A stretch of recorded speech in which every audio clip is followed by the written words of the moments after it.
Thank you for coming to my talk. It's always a treat to be able to do this.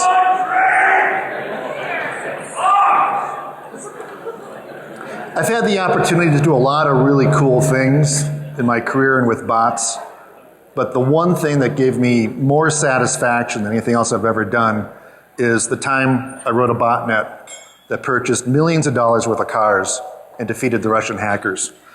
So let's have some fun with this, all right? I'm going to tell you a story that involves hacking. It involves cars. I like cars. It involves Russian hackers, which is pretty cool. And more than anything else, it involves screwing with the system. Thank you. Thank you. Or, as I like to tell my mother, creating competitive advantages for clients. That's important. It's easier to get a loan that way, too.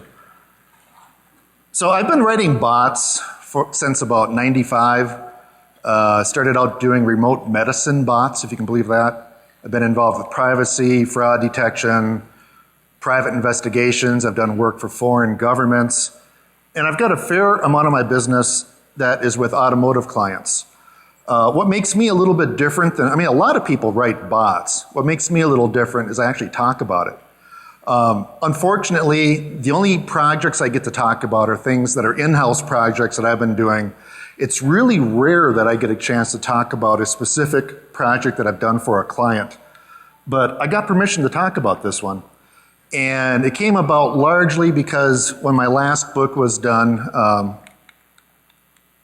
this one, through No Starch Press, by the way. They approached No Starch, Linux magazine, and they said, can Mike write an article for us?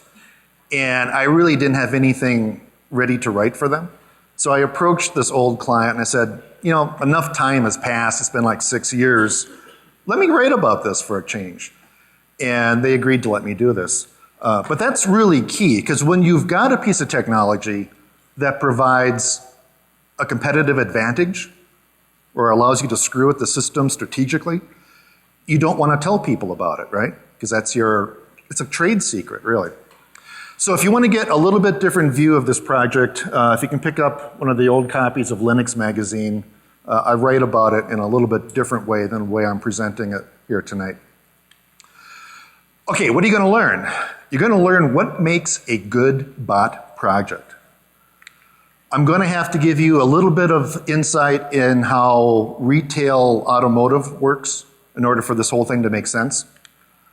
You're going to get an awareness of commercial bots and botnets, and they actually do exist. And I'm also going to talk a little bit about if I were to do this again today, how would I do this differently? Because keep in mind, this happened like 6, 7 years ago. So what makes a good bot project? The very first thing you need to know is that you cannot be afraid to do something different, okay? If your company has an internet strategy, assuming it has an internet strategy, that just involves browsers and things you can do with a browser, you're really missing out. Because you got the whole big wide internet available to you, and everybody uses the same tool, the browser, right, to access it. And if you expand your scope a little bit, and do things outside of the way browsers work, or do things outside of the way websites are presented to you, you can create a lot of really cool things. Okay, don't assume, just to raise a hand, how many people here have written a screen scraper? Okay, cool. How many people have written a spider? Wow, cool, cool. Well, just if you've got a client, make sure they realize that just because you know how to scrape screens, you can write a spider, it doesn't mean you can make a copy of the internet, okay? And you'd be surprised. I get people approaching me all the time with ideas for projects. A lot of them basically want to create a copy of the internet. So if your project requires both batch processing and real-time results, you've got a problem. Or if you've got a project that requires just ridiculous scaling, you've got a problem. Because unless you've got one of these, your project's going to fail. You're not going to replicate Google unless you've got one of these. And then I tell clients after I say, you really can't do this. It's like, why not? And I'll say, well, because Google spends about $1 million a day on electricity. That's why. That's why your project's going to fail. Realize that you don't own, I refer to targets as the subject server. Don't assume that you own that server, okay? For example, I had a potential client approach me a few years ago, and he wanted to monitor prices on Amazon for about 100,000 items. I thought, that sounds really like a useful thing to do. This guy was a big-time Amazon seller, until I found out that he wanted to do this every 5 seconds. That's not going to work. It's not going to work for lots of reasons. If you did something like this, Amazon would actually have to build additional infrastructure to support your project, and you'd end up in court with what they call a trespass to chattels suit, and you want to avoid that. It's very illegal. Okay, number 4, and this is maybe the most important thing. You have to have a realistic profit model. You notice I'm saying profit model and not business model. Why do I say that? This is why. Okay? And if I'm showing my age here a little bit, you can look at these. MySpace actually made the list twice. I think that's pretty impressive. That's staying power. So why is it important that you have a realistic profit model? Why is it that when people approach me and they want to do something that could just as easily be done on eBay, for example? This is important because the developer has to get paid, okay? That's very important. Okay, about automotive retailing. Just a little bit here. Without this, the project doesn't make sense. New car sales are not as profitable as people think they are, even if you combine service with that, because it's incredibly capital intensive and it's super, super competitive. But you need to have new car sales so you've got credibility if you want to sell used cars. This is particularly true if you want to sell high-end used cars. Nobody wants to go to the corner lot for that kind of stuff. The thing that I learned, and I didn't realize, I just assumed that all the used cars on a car lot were all trade-ins. Well, that's not the case. And it can't be the case because you can't grow a business if you're going to do that, right? And it's really limiting. Car dealerships spend tons of money acquiring good used cars to put on the car lot. And it's kind of bizarre the way it works because you walk into a car lot and you know what the price should be for a particular car because it's very well documented, right? You can go to Kelley Blue Book or any place. So dealers don't have a lot of space to work on the price, the final retail price. But down on the wholesale side, that's where the profits and that's where the margins are made. If you're good at buying things for a great price, that's how you make money with used cars. And that's what this project is about. So a car dealer came to me. He had this great opportunity. He found this wonderful website. It was part of the national franchise. They were getting in used rental cars, 2 years old, 12 to 16,000 miles, perfect cars that you'd want to have on your lot. Okay, well maintained. Unfortunately, there was a lot of competition for these cars because all the people in that dealership chain wanted the same cars. And the website was horrible and made it almost impossible to buy the cars. So there's a lot of frustration. This is kind of the way it worked. There would be maybe 200 to 300 cars presented every day, and the cars would have little display ads like this that gave a little bit of a description, and there was an inactive Buy Now button, okay? And at exactly sale time, that button would appear. Okay? But the problem with this was it wasn't using Ajax or anything. You had to physically sit and refresh the browser constantly to get that button to appear. Well, this led to another problem in that there was incredible server lag. My client, and I think he was probably pretty typical of all of them in this chain, he would grab every person he could find, people out of parts, out of, off the sales floor, administrative assistants. He'd set them all in front of computers, and each one of them was assigned maybe about 6 cars. So they'd have 6 browser windows open, and they're all sitting there frantically hitting the refresh button constantly. So if you think about this, okay, so this would have been roughly the equivalent of 36 users for this one dealership. I don't know, maybe there were 750 dealers that were doing this.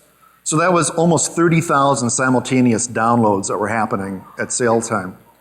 And what made this worse, I mean, servers should be able to handle that, right? But I think there was some inefficiency with the database possibly, some bad queries were being made. And this caused a ridiculous peak in server lag time right at the point where you don't want to have it. And it would take, it wouldn't be unusual for it to take 15 or 30 seconds for the screen to refresh at sale time. Sometimes it would just time out. So this was a real problem. The other problem is that out of these, say, 200 cars that were up for sale every day, there were maybe 5 that every single dealership in the country wanted. Either because they were the right color, probably because they were a really great price, or for whatever reason, I don't know. But every dealership would want these 5 cars. So you had a lot of competition for the same cars. Plus server lag, bad web design. You had to involve a lot of people to do this. So this particular client, I had written a number of bots for him in the past, and he gave me a call and said, "Can you help me out, Mike?" I said, "Well, let's take a look." So the problems were the system was way too manual to begin with. So the way this would work, he would have to manually go and select the cars that he wanted to buy. He'd have to distribute the VIN numbers to the various people. He'd have to call people in off of their normal duties that they would be doing. They'd be dedicating probably a good 15 to 20 minutes hitting the refresh button every day. So that wasn't good. Plus the buy button took way too long to appear because of the server lag. So we ended up with 2 solutions. One of them because it worked, the second one because we had competition.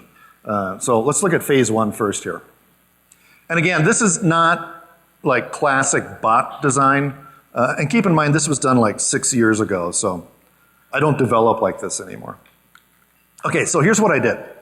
I came up with a web interface for my client. And if you look here, this is basically just 4 HTML frames that were independent from each other. And they could just go to a URL, pull this up. And by the way, I say botnet, but this was all done on computers that we controlled. Well, not controlled, we owned. Okay, there's a difference, right? In fact, all of the bots that I write, they're all commercial bots. We own all the hardware, okay? I just want to let you guys know that. So instead of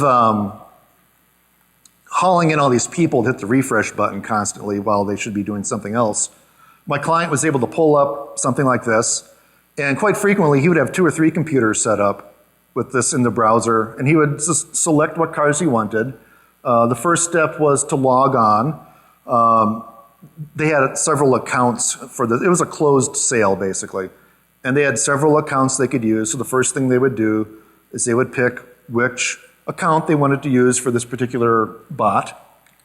And the next step was you would pick the VIN number of the car you wanted. And it would go ahead and it would validate that that was an actual car for sale. That's important because anytime you're writing a bot, you don't want to do something that could not possibly be done by a human. And if there's a car that says is not available for sale, you don't want to try to buy that because some system admin somewhere is going to say, "How did they do that? What was that IP address?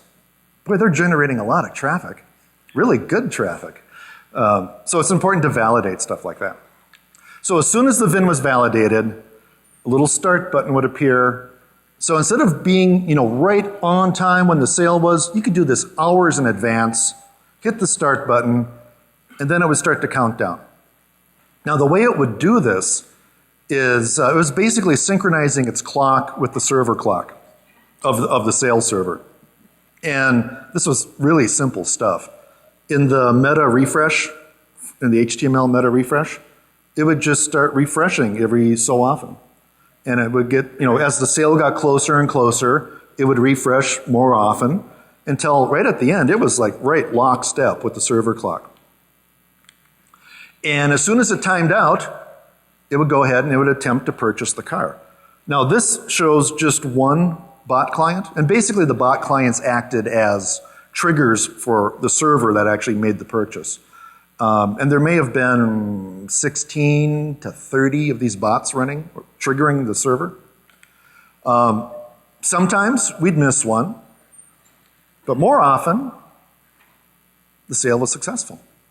And we would send an email confirmation to my client saying, you bought this car. And we would also arrange for financing for him. And while we were at it, we'd made sure that the car actually was shipped correctly back to his dealership. So the bot provided a lot of utility in that regard. So how successful were we? Well, before, he wasn't getting anything. And this was really frustrating for him because these were cars he really wanted and he knew he could make a profit on them given the price they were selling for. After, we were getting probably about 95 to 97% of the cars he was trying to buy. So the difference was phenomenal. It was so much fun because even after I was done developing this, I would get a call every day from my client 15 to 20 minutes after the sale, and he would say, Mike, we bought 5 out of 6 today. We got 7 out of 7. We got 9 out of 12. And I'm like, settle down. Don't get greedy here because don't kill the golden goose. So why were we successful at this? Well, the main problem with the old one is that people had to wait for that stupid refresh button or that buy it now button to happen. And there was so much problem, so much server lag that that was the problem. And usually whoever got the buy button first was the person that bought the car. So basically what we did is we got rid of the buy button. We just got rid of it. And we replaced it with a timer that was automated, so you didn't need that person hitting refresh all the time. And it would just know what time to buy the car, and it would go ahead and buy it. This type of a bot is typically called a sniper. If you've ever heard that term before. And I remember back in the day when I was doing this, we were testing, and I was going to write him an email that said something to the effect of, I've got 6 snipers waiting to hit cars at noon. Hopefully we'll make some hits today, or we'll have some kills or something like that. And I was just about ready to send that email, and I started thinking about carnivore, and some of the stuff that was happening back then. And I thought, no, I'll just give him a call. Today, I would never send an email like that. Never. I'm not even sure I'd make a phone call. So yeah, watch your language. Okay, so everything worked great for about 6 months, and then all of a sudden, things weren't as rosy anymore. We started not, Mark would call, the client would call, and he would say, we only got 2 out of 7 today. Something's wrong. And he did some research, and he discovered through his connections, he's got lots of connections, that there was a group of Russian hackers that were hired to write a competing bot, and they were someplace out in New Jersey, or the dealership was out in New Jersey or something. Excuse me? Who what? Ja немного понимаю. I don't know. No comprendo. So competition is good, right? And that leads to innovation. That was kind of thinking, yeah, this is going to be fun now. We've got an arms race going on here. So here's part 2 of the solution. What I did differently is while I was synchronizing clocks with the sales server, I started looking at lag time. And I got to the point where I got really good at estimating how much lag time there would be at the sale time. So in other words, what I was essentially doing is I was estimating how many users were on the system. And with that information, I would not set one attempt to buy the car, but for each bot, I would launch maybe between, I forget what the real number was, because I haven't looked at the code for ages, but I probably launched between 5 and 7 attempts to buy the car. And based on the amount of lag time that I was going to anticipate at the sale time, I would launch them just a little bit before, incrementally before the sale time. And this was real successful. So now there would be a number of bots, and each one of those basically had a warhead that launched multiple attempts to buy the cars. And so our success rate prior to making this fix, during the competition, was he was getting about 50%. After we were back right on the money, we were getting every car we wanted. And it stayed that way through the duration of this program. So how successful was the bot? These are all guesses, okay, because I don't have any hard facts here. But I know it was in operation for about 40 weeks, and they were buying roughly 5 cars a day. So there's about 800 cars, I'm going to estimate, were purchased with this. If you figure the average wholesale cost of the cars they were purchasing was probably around $16,000. So in a 40-week period, this bot purchased almost $13 million worth of cars. And that has a huge impact on a small dealer like this one. So this is a great example of not accepting the web as it is, not using browsers the way everybody else would, and doing something different, and not being afraid to step outside of the box a little bit. So what would I do differently today if I was going to do this? First, there were things that were done pretty well back then, and things that I still do today. I really like having very lightweight clients. The lighter, the better. Everything was easily updated because it was all online, and it was easily distributed. I could make changes on the server. It would get distributed everywhere because basically these bot clients were essentially just web pages with some JavaScript and stuff going on. One of the things I really definitely would do if I were to do this over is I would build in some analytics and collect metrics. So I would really want to know exactly what our success rate was. I would want to know exactly how much these cars were purchased for. It would be really great to also know how much they were sold for, so it can actually show value. That's something I really wish I had done. The other thing I think that would have been nice if I were to do this over again is build in some process that actually assists in the selection of which vehicles you want to purchase.